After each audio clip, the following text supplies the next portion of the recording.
اللہ اللہ اللہ۔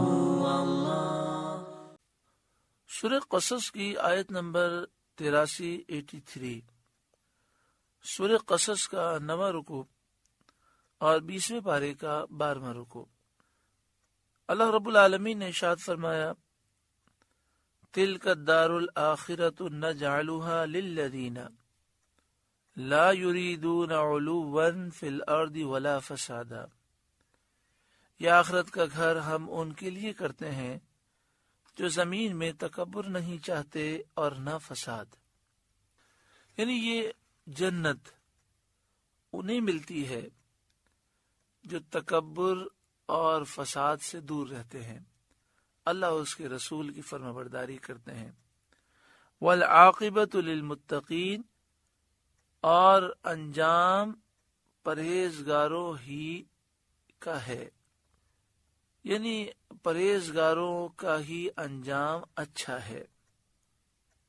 من جاء بالحسنۃ فلہ خیر منہا، جو نیکی لائے اس کے لیے اس سے بہتر ہے، یعنی ایک نیکی پر 10 گنا ثواب ہے، اور اللہ جس کے لیے چاہے اضافہ فرمائے 700 تک، اور جس کے لیے چاہتا ہے اس سے بھی زیادہ اضافہ فرماتا ہے۔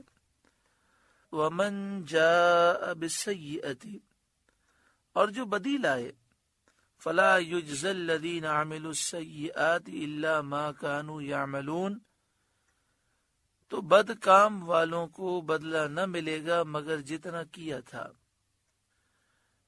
گناہ کریں تو ایک گناہ کا ایک ہی لکھا جاتا ہے، اور نیکی کریں تو ایک نیکی کا ثواب 10 گنا، 20 گنا، 100 گنا، 700 گنا، اس سے زائد بھی لکھا جاتا ہے جس کے اوپر اللہ فضل فرمائے۔ اب جو اگلی آیت کریمہ ہے یہ سورہ قصص کی آیت نمبر 85 ہے۔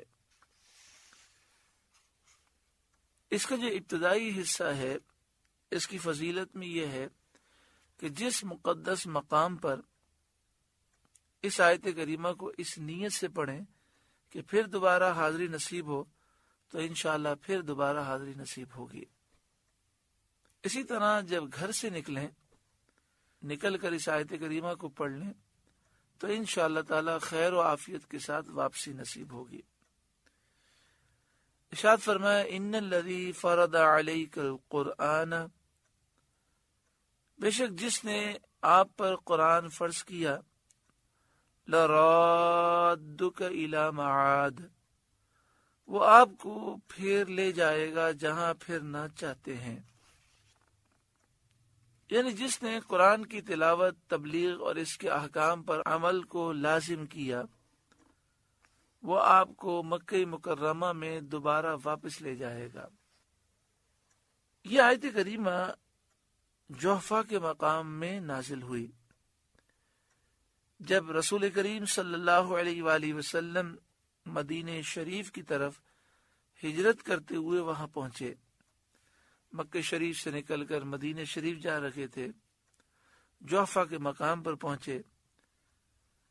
آپ کو اپنے اور اپنے آبا و اجداد کی جائے ولادت مکہ مکرمہ کا شوق ہوا، تو جبریل امین آئے اور انہوں نے عرض کیا کہ کیا حضور صلی اللہ علیہ وآلہ وسلم کو اپنے شہر مکہ مکرمہ کا شوق ہے؟ فرمایا ہاں۔ انہوں نے عرض کیا کہ اللہ تعالیٰ فرماتا ہے، اور یہ آیت کریمہ نازل ہوئی، مراد یہ ہے کہ اللہ تعالیٰ آپ کو فتح مکہ کے دن مکہ مکرمہ میں بڑے شان و شوقت اور عزت و وقار اور غلبے اور اقتدار کے ساتھ داخل کرے گا۔ وہاں کے رہنے والے سب آپ کے زیر فرمان ہوں گے، شرک اور کفر اور اس کی حمایت کرنے والے ذلیل و رسوا ہوں گے۔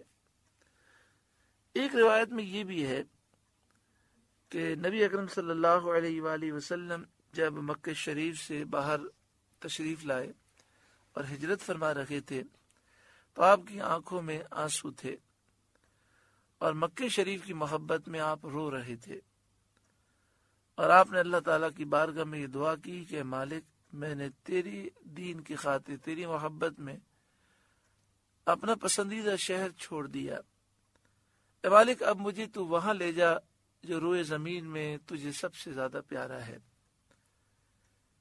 تو اس موقع پر اس آیت کریمہ کا نزول ہوا۔ اس سے یہ معلوم ہوا کہ روئے زمین پر مدینہ شریف کا جو خطہ ہے بڑی اہمیت کا حامل ہے، بڑا پیارا ہے۔ اور پھر اس آیت کریمہ میں یہ بشارت بھی دی گئی کہ آپ دوبارہ مکہ شریف میں شان و شوقت سے داخل ہوں گے۔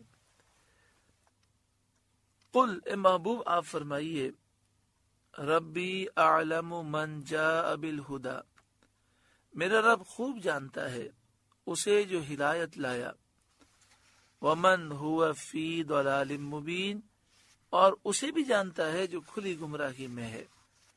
یعنی میرا رب جانتا ہے کہ میں ہدایت لایا اور میرے لیے اس کا اجر و ثواب ہے، اور مشرکین گمراہی میں ہیں اور سخت عذاب کے وہ مستحق ہیں۔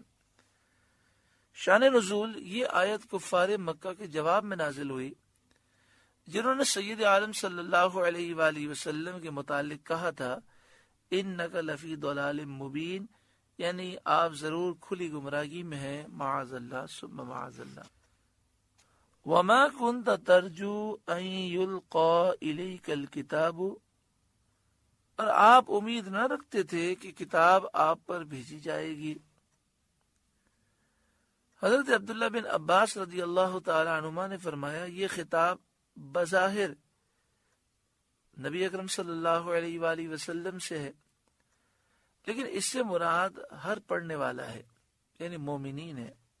یعنی اے سننے والے، تو امید نہ رکھتا تھا کہ یہ قرآن پاک تمہیں نصیب ہوگا اور تم لوگوں پر نازل کیا جائے گا، الا رحمتا من ربک، ہاں تمہارے رب نے رحمت فرمائی، فلا تکونن ظہیرا للکافرین، تو تم ہرگز کافروں کی پشتی نہ کرنا، ان کی مدد نہ کرنا، یعنی کافروں کے معین اور مددگار نہ ہونا۔ ولا یصدنک عن آیات اللہ، اور ہرگز وہ تمہیں اللہ کی آیتوں سے نہ روکیں، بعد اذ انزلت الیک، بعد اس کے کہ وہ تمہاری طرف اتاری گئیں، یعنی کفار کی گمراہ کن باتوں کی طرف التفات نہ کرنا اور انہیں ٹھکرا دینا۔ وَادْعُ إِلَىٰ رَبِّكَ، اور اپنے رب کی طرف بلاؤ، مخلوق کو اللہ تعالیٰ کی توحید اور اس کی عبادت کی دعوت دو۔ وَلَا تَكُونَنَّ مِنَ الْمُشْرِكِينَ، اور ہرگز شرک والوں میں نہ ہونا، یعنی ان کی اعانت، مدد اور موافقت نہ کرنا۔ وَلَا تَدْعُ مَعَ اللَّهِ إِلَٰهًا آخر، اور اللہ کے ساتھ دوسرے خدا کو نہ پوچھ۔ لا الہ الا ہو، اس کے سوا کوئی الہ نہیں، خدا نہیں۔ کل شیء ہالک الا وجہہ، ہر چیز فانی ہے سوا اس کی ذات کے۔ لہ الحکم، اسی کا حکم ہے۔ وإلیہ ترجعون، اور اسی کی طرف پھر جاؤ گے، اسی کی طرف تم لوٹائے جاؤ گے، آخرت میں لوٹائے جاؤ گے اور وہی اعمال کی جزا دے گا۔ اللہ اللہ اللہ